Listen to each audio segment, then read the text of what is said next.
잠이 쏟아지는 새벽 3시. 그 시간만 되면 저는 일부러 주유소 안쪽 유리문을 잠갔습니다. 도망치기 위해서가 아니라 밖으로 나가지 않기 위해서였습니다. 왜냐하면 검은 승용차 한 대가 반드시 나타났고 그 차의 운전자는 단 한 번도 제 얼굴을 제대로 본 적이 없었기 때문입니다. 그런데 이상하게도 그는 언제나 제가 누구인지 알고 있는 것처럼 행동했습니다. 그날 이후 저는 새벽 3시라는 시간을 시계로 확인하지 않습니다.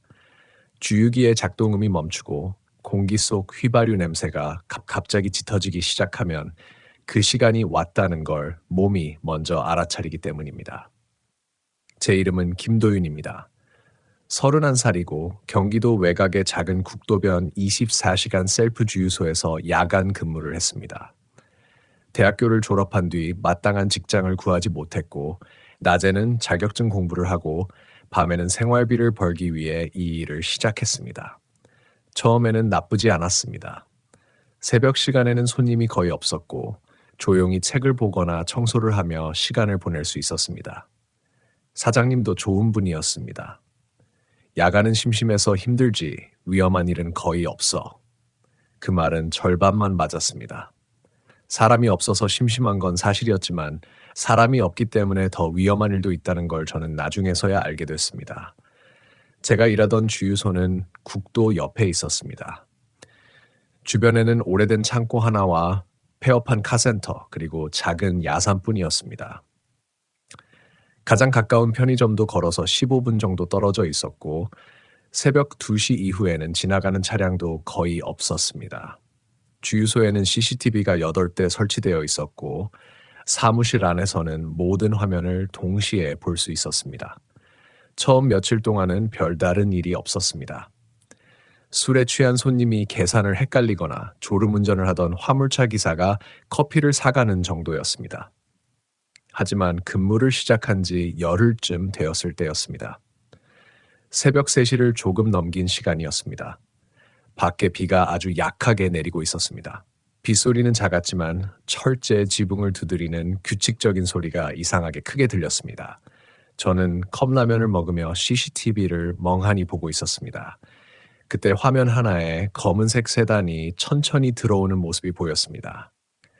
국도에서는 제법 속도를 내던 차가 주유소 입구에 들어서는 순간부터 이상할 정도로 천천히 움직였습니다. 마치 운전자가 이곳을 너무 잘 알고 있는 사람처럼. 차는 3번 주유기 앞에서 멈췄습니다. 그런데 이상한 점이 있었습니다. 운전자가 내리지 않았습니다. 셀프 주유소인데도 문은 열리지 않았고 실내등도 켜지지 않았습니다. 저는 인터폰 버튼을 눌렀습니다. 손님, 셀프 주유소입니다. 대답은 없었습니다. 몇 초가 흘렀습니다. 그러더니 창문이 아주 조금 내려갔습니다. 정말 손가락 하나 들어갈 정도였습니다. 그리고 낮고 쉰 목소리가 들렸습니다. 가득. 그 한마디뿐이었습니다. 저는 순간 당황했습니다. 직원 주유는 원칙적으로 하지 않았지만 연세가 많은 분이나 몸이 불편한 손님은 도와드리곤 했습니다. 그래서 우산을 들고 밖으로 나갔습니다. 가까이 다가가는데 이상한 기분이 들었습니다. 차 안이 너무 어두웠습니다. 실내등이 꺼져 있는 건 그렇다 쳐도 계기판 불빛조차 거의 보이지 않았습니다. 운전석에는 남자가 앉아 있는 것 같았습니다. 모자는 깊게 눌러쓰고 있었고 얼굴은 그림자에 가려져 있었습니다. 저는 인사를 했습니다. 안녕하세요. 아무 대답도 없었습니다. 주유기를 집어들고 주유구를 열려고 하는데 이미 뚜껑이 열려 있었습니다. 마치 제가 올 걸 알고 있었다는 것처럼. 휘발유를 넣는 동안에도 남자는 한 번도 움직이지 않았습니다. 휴대폰도 보지 않았고 고개도 들지 않았습니다.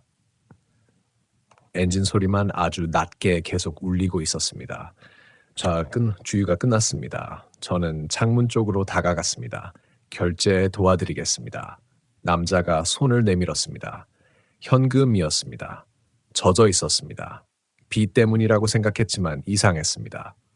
지폐는 빗물처럼 차갑지 않았습니다. 마치 냉장고 안에 오래 넣어둔 것처럼 축축하면서도 싸늘했습니다.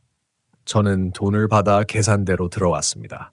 금액은 정확했습니다. 거스름돈을 들고 다시 밖으로 나갔습니다. 그런데 차가 없었습니다.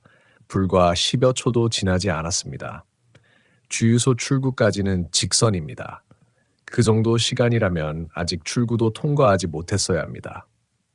저는 밖을 둘러봤습니다. 국도에도 차는 보이지 않았습니다. 마치 처음부터 존재하지 않았던 것처럼 그날은 단순히 이상한 손님이라고 생각했습니다. 하지만 진짜 이상한 일은 그 다음날 시작됐습니다. 새벽 2시 59분. 저는 커피를 마시며 CCTV를 보고 있었습니다. 아무도 없었습니다. 그런데 갑자기 사무실 형광등이 아주 잠깐 깜빡였습니다. 한 번, 그리고 두 번. 전기가 불안정한 건가 싶었는데 동시에 CCTV 화면도 순간적으로 흔들렸습니다. 모든 화면이 검게 변했다가 다시 켜졌습니다. 그 사이가 겨우 1초 정도였을 겁니다. 화면이 복구되자 검은 세단은 이미 3번 주유기 앞에 서 있었습니다. 들어오는 장면이 없었습니다. 주유소 입구를 통과하는 화면도 없었습니다. 마치 누군가 편집한 영상처럼 과정이 사라져 있었습니다. 등골이 서늘해졌습니다. 저는 녹화 화면을 되감았습니다. 분명 방금 전까지 아무것도 없었습니다. 하지만 화면이 깜빡인 바로 다음 순간 차는 그 자리에 있었습니다. 이번에도 운전자는 내리지 않았습니다. 이번에도 창문은 손가락 하나만큼만 열렸습니다. 그리고 똑같은 목소리가 들렸습니다. 가득. 저는 이유를 알 수 없는 불안감에 인터폰으로 말했습니다. 죄송하지만 셀프 이용 부탁드립니다. 몇 초 동안 아무 소리도 들리지 않았습니다. 그러다가 운전자가 아주 천천히 고개를 제 쪽으로 돌렸습니다. 창문 틈이 너무 좁아 얼굴은 보이지 않았습니다. 하지만 분명 저를 바라보고 있다는 느낌이 들었습니다. 차 안 공기가 유리창을 뚫고 나오는 것처럼 차갑게 느껴졌습니다. 그리고 이번에는 아주 작은 목소리로 이렇게 말했습니다. 이번에도 기억 못하는군. 그 말을 듣는 순간 심장이 철렁 내려앉았습니다. 이번에도? 저는 그 사람을 처음 봤습니다. 적어도 그렇게 믿고 있었습니다. 그런데 이상하게도 그 목소리를 듣는 순간 머릿속 깊은 곳에서 희미한 기억 하나가 스쳐 지나갔습니다. 어린 시절, 비 오는 밤, 아버지 차 뒷좌석, 그리고 검은 승용차 한 대가 우리 차 뒤를 아주 천천히 따라오던 장면. 기억은 거기서 끊겼습니다. 머리가 지끈거리기 시작했습니다. 숨이 답답했습니다. 저는 애써 그 생각을 떨쳐내고 밖으로 나갔습니다. 손은 떨리고 있었지만 평소처럼 주유를 시작했습니다. 주유기 숫자가 올라가는 동안 저는 무심코 사이드미러를 바라봤습니다. 그리고 그 순간 온몸에 피가 얼어붙었습니다. 사이드미러에는 운전석이 비어 있었습니다. 분명 몇 초 전까지 사람이 앉아있던 자리였습니다. 그런데 아무도 없었습니다. 저는 본능적으로 운전석 창문을 바라봤습니다. 창문은 여전히 손가락 하나 들어갈 만큼만 열려 있었습니다. 안은 어두웠습니다. 조금 전까지 들렸던 엔진 소리도 사라졌습니다. 하지만 바로 제 등 뒤에서 사람의 숨소리가 아주 가까이 들려왔습니다. 드디어 돌아봤네. 저는 천천히 뒤를 돌아보려 했습니다. 몸은 제 것이었지만 마음대로 움직이지 않았습니다. 목덜미를 타고 식은땀이 흘렀고 손에 쥔 주유기 손잡이는 금방이라도 떨어질 것처럼 미끄러웠습니다. 분명 방금 전까지 제 등 뒤에는 아무도 없었습니다. 주유소는 사방이 훤히 트여 있었고 CCTV도 계속 돌아가고 있었습니다. 그런데 사람의 숨소리는 너무 가까웠습니다. 귓가를 스칠 만큼 가까운 거리. 드디어 돌아봤네. 낮지도 높지도 않은 목소리였습니다. 감정도 없었습니다. 오히려 너무 담담해서 더 섬뜩했습니다. 저는 숨을 삼키며 몸을 돌렸습니다. 아무도 없었습니다. 주유기 뒤에도 세차장 쪽에도 편의점 입구에도 사람은 없었습니다. 하지만 제 심장은 여전히 미친 듯이 뛰고 있었습니다. 착각이었다고 스스로를 설득하려 했지만 제 오른쪽 귀에는 분명 누군가의 숨결이 닿았습니다. 그때였습니다. 삑! 주유 완료를 알리는 기계음이 울렸습니다. 순간 정신이 돌아왔습니다. 저는 급히 운전석을 바라봤습니다. 조금 전까지 비어있던 자리에는 다시 남자가 앉아 있었습니다. 마치 처음부터 한 번도 움직인 적이 없었다는 것처럼 모자는 여전히 깊게 눌러쓴 채였고 얼굴은 그림자 속에 가려져 있었습니다. 저는 자신도 모르게 한 걸음 뒤로 물러났습니다. 남자는 천천히 손을 들어 창문 틈으로 현금을 내밀었습니다. 축축하고 차가운 지폐, 어제와 똑같았습니다. 저는 손을 뻗는 것이 두려웠지만 근무 중이라는 생각에 억지로 돈을 받아들었습니다. 순간 손끝이 스쳤습니다. 사람 피부의 온도가 아니었습니다. 얼음을 오래 쥐고 있다가 막 놓은 손처럼 차가웠습니다. 저는 계산을 마치고 거스름돈을 준비했습니다. 그리고 다시 밖으로 나왔을 때 차는 또 사라져 있었습니다. 출구 쪽에는 헤드라이트 불빛조차 없었습니다. 이번에는 곧장 CCTV를 확인했습니다. 화면을 몇 번이고 되감았습니다. 하지만 믿을 수 없는 장면만 반복됐습니다. 주유하는 제 모습은 선명하게 찍혀 있었습니다. 제가 노즐을 들고 기름을 넣고 계산을 하고 거스름돈을 들고 나오는 모습까지 모두 있었습니다. 단 하나. 차는 찍혀 있지 않았습니다. 제가 허공을 향해 주유기를 들고 있는 모습만 있을 뿐이었습니다. 3번 주유기 앞은 텅 비어 있었습니다. 심장이 철렁 내려앉았습니다. 말도 안 돼. 다른 카메라를 확인했습니다. 주유소 입구, 출구, 주유기 위, 사무실 내부, 어느 화면에도 검은 승용차는 존재하지 않았습니다. 하지만 저는 분명 기름을 넣었습니다. 주유량도 기록되어 있었습니다. 결제 내역도 남아 있었습니다. 현금도 계산대 안에 그대로 들어 있었습니다. 그렇다면 저는 누구에게 기름을 넣은 걸까요? 새벽이 밝을 무렵 아침 근무를 위해 사장님이 출근했습니다. 제 얼굴을 본 사장님은 깜짝 놀랐습니다. 도윤 씨, 어디 아파? 저는 밤새 있었던 일을 모두 이야기했습니다. 사장님은 처음에는 웃었습니다. 피곤해서 헛것을 본 것 아니냐고 말했습니다. 하지만 CCTV를 함께 확인한 뒤에는 웃음을 거두었습니다. 한동안 말없이 화면만 바라보던 사장님이 조용히 입을 열었습니다. 이상하네. 사장님도 안 보이시죠? 응, 차는 안 보여. 사장님은 계산대를 열었습니다. 제가 받은 현금을 확인하려는 것이었습니다. 그런데 현금이 없었습니다. 어젯밤 분명 제가 받은 지폐는 사라지고 없었습니다. 대신 계산기 아래에 오래된 5,000원짜리 한 장이 놓여 있었습니다. 지금은 사용하지 않는 국권이었습니다. 사장님도 처음 보는 돈이라고 했습니다. 종이는 바삭하게 말라 있었지만 군데군데 갈색 얼룩이 번져 있었습니다. 저는 무심코 지폐를 뒤집었습니다.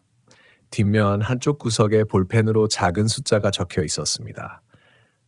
3, 그리고 그 아래에는 희미하게 한 문장이 적혀 있었습니다. 이번에는 기억해. 순간 손끝이 저려왔습니다. 저는 급히 지폐를 사장님께 보여드렸습니다. 하지만 사장님은 고개를 갸웃했습니다. 무슨 소리야? 여기 글씨 있잖아요. 아무것도 없는데? 저는 다시 지폐를 바라봤습니다. 조금 전까지 선명했던 글씨는 흔적도 없이 사라져 있었습니다. 갈색 얼룩만 남아있을 뿐이었습니다. 사장님은 피곤하면 며칠 쉬라며 등을 두드려 주셨지만 저는 이상하게도 그만두고 싶은 마음이 들지 않았습니다. 무서웠습니다. 정말 무서웠습니다. 그런데 그보다 더 큰 감정이 있었습니다. 궁금했습니다. 도대체 그 남자는 누구였고 왜 저에게만 보이는 걸까? 그리고 왜 이번에도 기억 못하는군이라고 말했던 걸까? 그날 오후 집으로 돌아와 잠을 청했지만 좀처럼 잠들 수 없었습니다. 눈을 감을 때마다 비오는 국도와 검은 승용차가 떠올랐습니다. 그리고 아주 오래전에 잊고 있었다고 생각했던 한 장면이 다시 떠오르기 시작했습니다. 유리창을 세차게 때리던 빗소리, 아버지의 다급한 목소리, 급브레이크 소리, 그리고 누군가 제 이름을 부르던 낮은 목소리. 도윤아, 절대 뒤를 돌아보면 안 된다. 저는 벌떡 몸을 일으켰습니다. 그 기억은 분명 제 것이었습니다.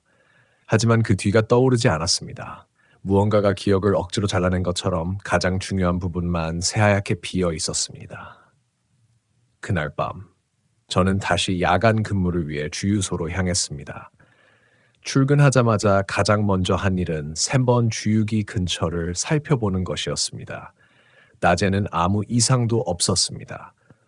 그러나 해가 지고 공기가 차가워질수록 이상한 변화가 하나씩 나타나기 시작했습니다. 3번 주육이 바닥만 이상할 정도로 젖어 있었습니다. 비는 오지 않았습니다. 다른 곳은 모두 말라 있었는데 그곳만 물기가 번들거렸습니다. 손으로 만져보았습니다. 물이 아니었습니다. 기름도 아니었습니다. 차갑기만 했습니다. 손가락 끝이 얼어붙는 듯한 차가움이 피부 깊숙이 스며들었습니다. 그 순간 주유소 스피커에서 아무런 안내방송도 없는데 잡음이 흘러나오기 시작했습니다. 치지직, 치지직. 그리고 아주 희미하게 사람 목소리가 섞여 들렸습니다. 3시. 이번에는 늦지 마. 저는 천천히 고개를 들어 국도 쪽을 바라보았습니다. 멀리 헤드라이트 2개가 어둠을 가르며 이쪽으로 다가오고 있었습니다. 멀리 보이던 헤드라이트는 일정한 속도로 국도를 따라 내려왔습니다. 저는 본능적으로 시계를 확인했습니다. 새벽 2시 59분. 초침이 한 칸씩 움직일 때마다 심장이 더 빠르게 뛰었습니다. 어제와 똑같은 시간, 어제와 똑같은 정막, 심지어 공기 속 휘발유 냄새까지 어제와 같았습니다. 이번에는 도망치지 않겠다고 마음먹었습니다. 그 차가 무엇인지, 왜 저를 찾아오는지 알아내지 못한다면 저는 평생 이 새벽 3시를 두려워하며 살아야 할 것 같았습니다. 헤드라이트는 주유소 입구를 지나더니 속도를 줄였습니다. 그러나 이상하게도 이번에는 차가 바로 들어오지 않았습니다. 주유소 앞 도로에 잠시 멈춰 서 있는 듯 하더니 천천히 한 바퀴를 돌아 다시 입구 앞으로 왔습니다. 마치 누군가의 허락을 기다리는 것처럼. 그 모습을 바라보던 저는 문득 낮에 있었던 일이 떠올랐습니다. 출근하기 전 저는 경찰서 민원실에 들러 이 근처에서 오래전 발생했던 교통사고 기록을 찾아볼 수 있느냐고 물었습니다. 담당 경찰관은 고개를 저었습니다. 개인정보가 있어서 자세한 자료는 공개하기 어렵습니다. 대신 그는 뜻밖의 이야기를 하나 들려주었습니다. 왜 그런 걸 찾으시는지는 모르겠지만 이 근처 국도는 예전 선형을 그대로 쓰던 시절 사고가 꽤 많았습니다. 혹시 검은 세단 사고도 있었습니까? 제 질문에 경찰관의 표정이 잠시 굳었습니다. 누가 그런 얘기를 했습니까? 저는 얼버무렸습니다. 그냥 들은 이야기입니다. 그는 한동안 말이 없더니 작은 목소리로 말했습니다. 30년 가까이 된 사고 하나가 있었습니다. 밤에 검은 승용차와 가족이 탄 차량이 충돌했는데 이상한 점이 있었죠. 무슨 이상한 점이요? 검은 승용차는 끝내 찾지 못했습니다. 저는 그 말을 듣고 온몸이 싸늘해졌습니다. 도주한 겁니까? 아닙니다. 그는 천천히 고개를 저었습니다. 목격자가 분명 검은 세단을 봤다고 했는데 사고 현장에는 타이어 자국도 파편도 차량 흔적도 전혀 없었습니다. 그 말을 들은 순간 제 어린 시절 기억이 다시 흔들렸습니다. 비 오는 밤, 아버지의 다급한 숨소리, 그리고 백미러를 가득 채우던 검은 자동차, 기억은 또 거기서 끊겼습니다. 사고가 언제였습니까? 경찰관은 잠시 자료를 뒤적이다가 날짜만 말해주었습니다. 1998년 10월. 제 손끝이 떨렸습니다. 그 애는 제가 6살이던 해였습니다. 혹시 그 사고가... 생각은 끝까지 이어지지 못했습니다. 경찰관이 다시 말을 이었습니다. 더 이상은 말씀드리기 어렵습니다. 저는 감사하다는 인사를 하고 경찰서를 나왔지만 머릿속은 더욱 복잡해졌습니다. 그리고 지금 검은 승용차는 다시 제 앞에 서 있었습니다. 이번에도 3번 주유기, 이번에도 창문은 손가락 하나 들어갈 만큼만 열렸습니다. 가득. 같은 목소리, 같은 말. 하지만 이번에는 제가 먼저 입을 열었습니다. 당신은 누구입니까? 대답은 없었습니다. 왜 저를 아는 겁니까? 정적만 흘렀습니다. 저는 용기를 내 한 걸음 더 다가갔습니다. 1998년에 무슨 일이 있었습니까? 그 순간 차 안에서 처음으로 작은 웃음소리가 들렸습니다. 낮고 메마른 웃음. 사람이 웃는 소리라기보다 오래된 녹음기를 거꾸로 재생하는 것 같은 기분 나쁜 울림이었습니다. 이제야 남자가 천천히 말했습니다. 질문을 하는군. 저는 손전등을 꺼내 운전석 안을 비추려 했습니다. 하지만 불빛은 유리창을 통과하지 못했습니다. 분명 투명한 유리인데 손전등 빛이 검은 연기 속으로 빨려 들어가듯 사라졌습니다. 차 안은 끝내 보이지 않았습니다. 갑자기 제 무전기가 심하게 잡음을 내기 시작했습니다. 치직, 치지직, 그리고 사장님의 목소리가 들렸습니다. 도윤아, 밖에 누구랑 이야기하는 거야? 저는 무전기를 집어들었습니다. 손님이 있습니다. 잠시 침묵. 무슨 손님? 검은 세단이? 사장님의 목소리가 떨렸습니다. 도윤아, 당장 안으로 들어와. 왜요? 밖에는 아무도 없어. 심장이 멎는 것 같았습니다. 저는 천천히 뒤를 돌아 사무실을 바라봤습니다. 유리창 너머로 사장님이 손짓하고 있었습니다. 그는 필사적으로 안으로 들어오라고 외치고 있었습니다. 다시 차를 바라봤습니다. 분명 눈앞에는 검은 승용차가 있었습니다. 저는 두세 개 사이에 서 있는 기분이었습니다. 사장님 눈에는 아무것도 없는 공간. 제 눈에는 분명 존재하는 자동차. 그때 운전석 안에서 손 하나가 천천히 올라왔습니다. 이번에는 처음으로 손목까지 보였습니다. 창백했습니다. 핏기가 전혀 없었습니다. 손등에는 오래된 흉터가 길게 나 있었습니다. 그리고 검지손가락이 천천히 제 뒤를 가리켰습니다. 뒤를 돌아보지 말라는 기억이 머리를 스쳤지만 저는 결국 참지 못하고 고개를 돌렸습니다. 사무실 유리창. 그 안에 서 있는 사람은 사장님이 아니었습니다. 사장님과 똑같이 생긴 얼굴, 똑같은 작업복. 하지만 그는 웃고 있었습니다. 입꼬리만 천천히 찢어질 듯 올라가는 기괴한 미소, 그리고 유리창 안쪽에서 입모양만 움직였습니다. 이번에도 늦었구나. 그 순간 주유소의 모든 전등이 동시에 꺼졌습니다. 사방은 칠흑 같은 어둠으로 변했습니다. 불이 다시 들어온 것은 불과 2초 뒤였습니다.